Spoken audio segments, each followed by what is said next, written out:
Welcome to this segment of African Women in Agribusiness. I'm Norris Mwewa Mlenga. In today's show, we are featuring a very hardworking, smart, and perfectionist entrepreneur. My name is Njekwayu Lumbwe. I am a nurse by profession and emerging agribusiness entrepreneur. I'm the proprietor of the Kanjekach Farms, which is situated in Chongwe, 32 kilometers east of Lusaka, in a peri-urban area of Chongwe. I am a recipient of the COMESA for Federation in Women in Business Award, Entrepreneur of the Year 2021 for the Kai Soya Bupi.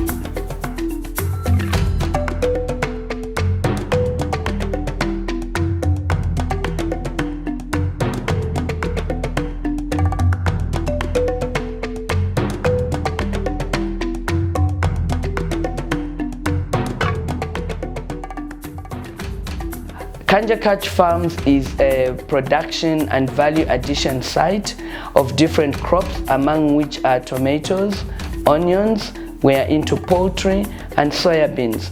Our flagship product is the Kai Soya Bupi.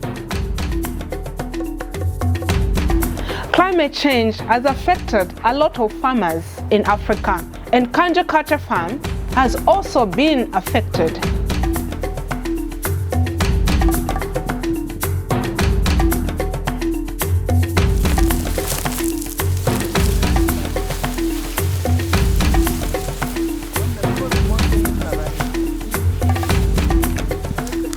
So it's passing, it's going there. But here where we are standing, by this time there should be water. Nobody can even come here because the water goes all the way up to there. But due to these climate change effects, you can see there's no water, it's all dry. You can even play in the river. Yes, so people used to fish in here. Would you share with us, after being a beneficiary of the Accelerating Climate Resilient Livelihoods, how have you learned how to mitigate the effects that you face in climate change? Well, when we started, we've been hearing about climate change, and it was just like something that will happen out there. But for me, first-hand experience is that climate change is real, and we've tried to do what I could do to try and mitigate the effects. As you can see, we grew maize, but we have not harvested anything from the farm because we were limited by the supply of water as well. We've got borehole, which is serviced by solar, but I guess the depth of the water underground is also not enough. So there's very little that we could do. We are depending on the scientists, policymakers, and other best practices to know how to go around this problem. One of the things that we learned is to grow drought-resistant crops, and also to do best farming practices, for instance like potholing where you are using little water and things like that. Going forward, I think we all have to share the different lessons that we have experienced, that others have experienced, so that we can see how far we can go, because we need to do evidence-based farming. With the knowledge obtained from the UNITA training, how will it benefit your community? Well, it will benefit in a bigger way, in the sense that the information that I'm going to get, more research, and the practices that we are doing, we will share them with the community around. As you can see, we've only got one worker at the farm, and the one worker cannot do the whole farm. So there are times when we get these people to come and do part-time jobs, and when they are doing that, we're explaining to them why they have to do the farming like that. So in that way, they are also picking up best practices, farming practices, which they can apply in their fields as well. Kanjekach Farm, I'm really interested in the Kai Soya Bupi. How is it processed? We grow the soya beans at the farm in Chongwe, and after harvesting, it is brought here in the backyard processing unit where we store it. Then the sorting out is done, where we remove the leaves, the grass, the stones to make sure it's clean. It is also washed before it is processed to make sure we have a clean product that we are processing for people to consume. Then it is ground in the small grinder that we have. The grinder is small, it can only produce so much capacity. After the grinder has done its work, we decide whether we are packaging the smaller packets. We've got an automatic packaging machine which packets 25 grams to 100 grams. For the bigger packets of 300 grams and above, we do manual packaging. So after packaging, then it is weighed and stored safely for consumption and distribution. I wanted to just find out, is it already on the market? Well, the idea, the vision is to put it on the market to feed the nation. Okay. But right at the moment, it's not yet on the market because of the product development process. I'll give you an example. For initially, we were packaging it in just the clear plastic. Okay. And we found that because of the sunlight, it was changing color. Yeah, so we moved from that to different packages until we settled for this packaging. Okay. Which is beautiful. Also very beautiful. Thank you, which is also the color. When you look at it being food product, it has to be to align to the colors of food. Okay, I see. So this is like 300 grams. All right. How much will it be costing? This is 300 grams. How much will it be costing? The 300 grams packet is going at 70 kwacha. Okay.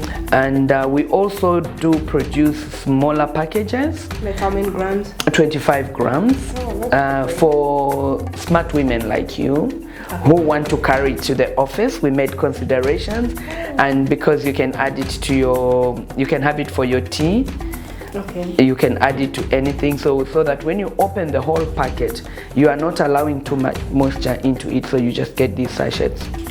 Okay, I see. So we've got an automatic machine that can package from 25 grams up to 100 grams. Okay. And then the 300 grams, because we don't have the right machinery, we package, it's manually packed and then weighed in here and sold off to people that would like to have some. So you are a nurse. What type of people would you recommend your soya bupi? Kai soya bupi. The Kai soya bupi. Actually, the Kai soya bupi is recommended for everyone except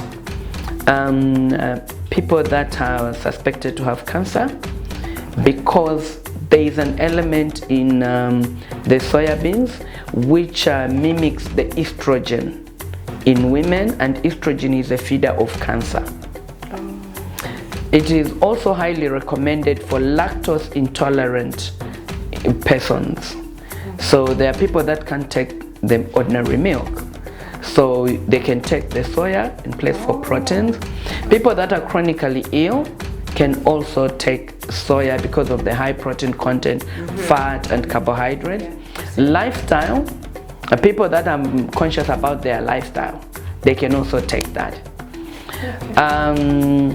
A number of families and friends actually used it a lot because it's a quick brew beverage, and you can also add it to porridge, to rice, to any cereal. So they came for it in 2022-23 when we had COVID for admissions. It worked very well. Right? I did make sales. I did make part of the sales went to buying the machinery, while part of the machinery was bought from the village banking. I used that model to buy small items. Okay. But that doesn't mean that we are done. We want to improve. We want to improve and that you grow. Start producing on a large scale. Exactly. Because I think this machine will not do for the large scale. It's a small scale. It's a small scale. So we're going to start quoting the financiers, bankers, sponsors for financial support. Important. Yeah, because as women in agribusiness, we have a critical role to play in contributing to the creation of wealth in the country. We are looking for financial assistance to help relocate this processing site from the backyard at my house to the farm, as we already have the structure. We have borehole water at the site, and the funding that we are looking for is also to electrify the farm so that we can, when we acquire big machinery, we are able to process large quantities.